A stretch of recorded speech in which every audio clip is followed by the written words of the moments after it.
Assalamualaikum warahmatullahi wabarakatuh. Perkenalkan, nama saya Ugi Nugroho dari kelas 12 TKJ 2. Saya yang beranggotakan kelompok saya sendiri, Hilmi, Safwan Farhan, dan juga Rizky Hafiz ingin mempresentasikan hasil tugas kami untuk mapel PKK tentang kebangkrutan Yahoo.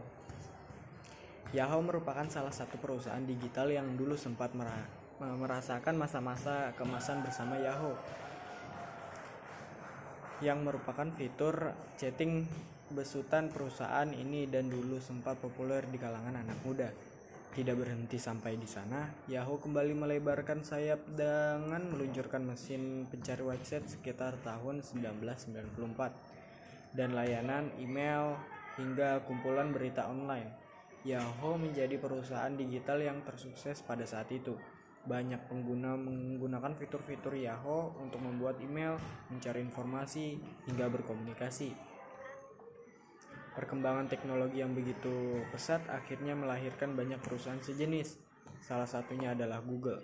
Kehadiran Google dengan sejuta inovasinya membuat Yahoo merasa tersaingi dan kalah populer di kemudian hari.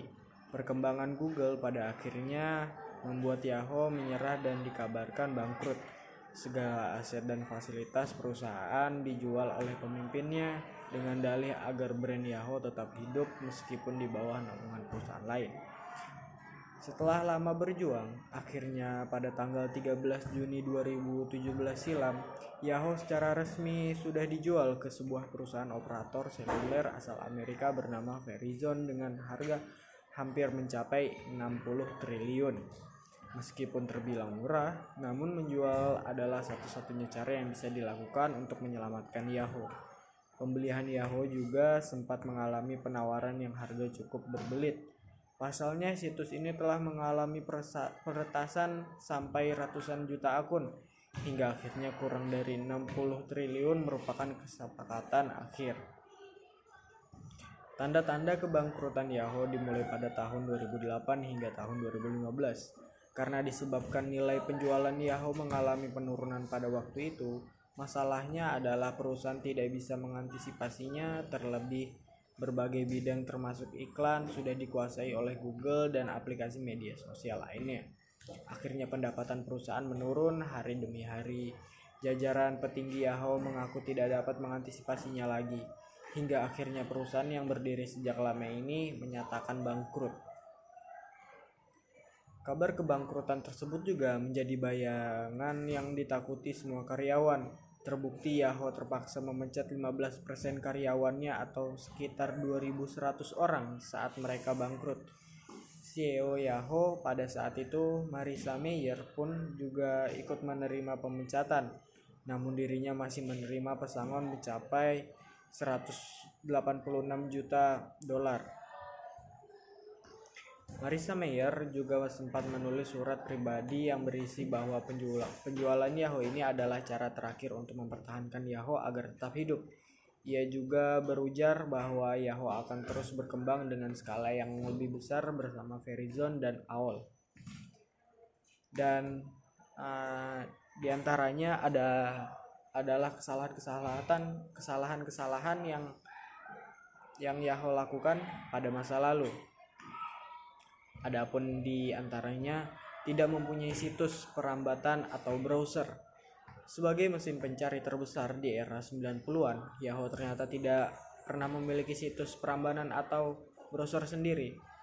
Mereka justru lebih senang bekerja sama dengan browser pihak lain, misalnya Bing dan Mozilla.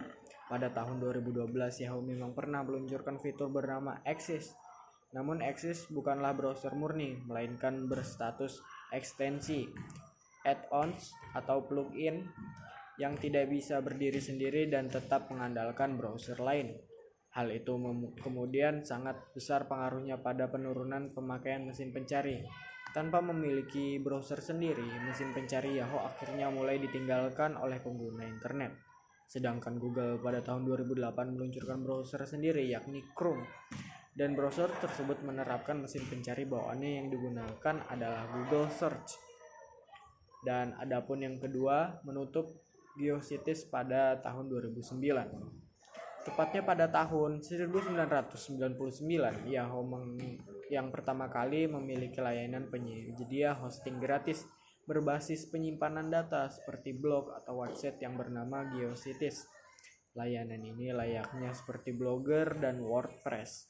Pada saat itu, sayangnya tanpa alasan yang jelas, 10 tahun kemudian yakni di tahun 2009, layanan Geocities resmi dihentikan Yahoo. Padahal situs tersebut sudah memiliki anggota yang lebih dari 10 juta orang. Kemudian tersebut banyak disayangkan di berbagai pihak. Layanan Geocities sebenarnya dapat dimanfaatkan oleh Yahoo untuk memasang iklannya seperti yang dilakukan oleh Google dan layanan blogger lainnya. Dan untuk kesalahan yang ketiga ada mengakuisisi Tumblr. Setelah menutup Geocities, Yahoo kemudian mengakuisisi Tumblr pada tahun 2013. Saat Marissa Mayer menjabat sebagai CEO bersama Yahoo, Tumblr hadir dengan dua ciri khas: bisa digunakan untuk keperluan blog serta sebagai media sosial. Namun keputusan Yahoo mengakuisisi Tumblr dinilai sangat terlambat sekali, sebab para webmaster sudah begitu familiar dengan platform Blogger dan WordPress. Saat itu, Tumblr juga tidak memiliki kelebihan yang jelas dibandingkan dua platform tersebut. Adapun peranan Tumblr sebagai jejaring sosial juga kalah populer dibandingkan dengan Facebook, Instagram, Twitter, dan media sosial lainnya. Hal ini kemudian membuat Tumblr semakin dilupakan dan kebanyakan digunakan untuk keperluan sosial bookmark aja.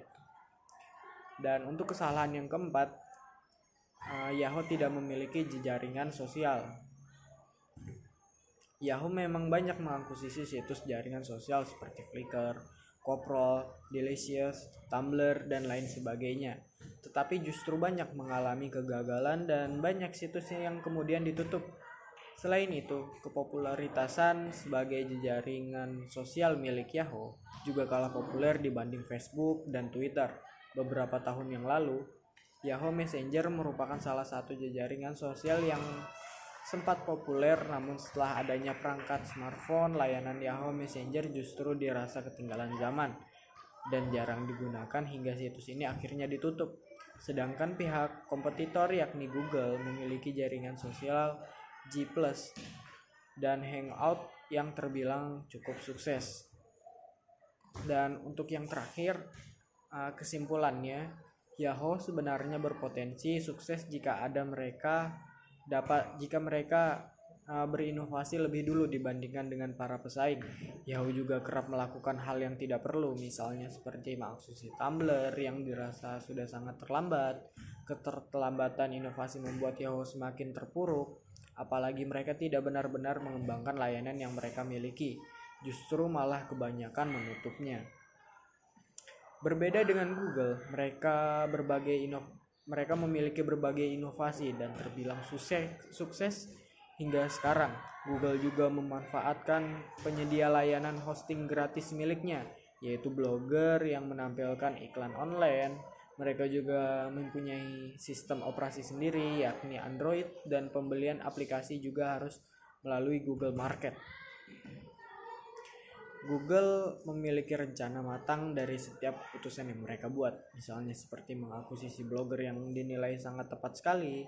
Tidak heran jika Google hingga sekarang dapat dengan mudahnya mengalahkan Yahoo. Mungkin itu saja dari kelompok saya yang beranggotakan saya sendiri, Hilmi Aji Nugraha, Safwan Farhan, dan juga Rizky Hafiz. Terima kasih. Wassalamualaikum warahmatullahi wabarakatuh.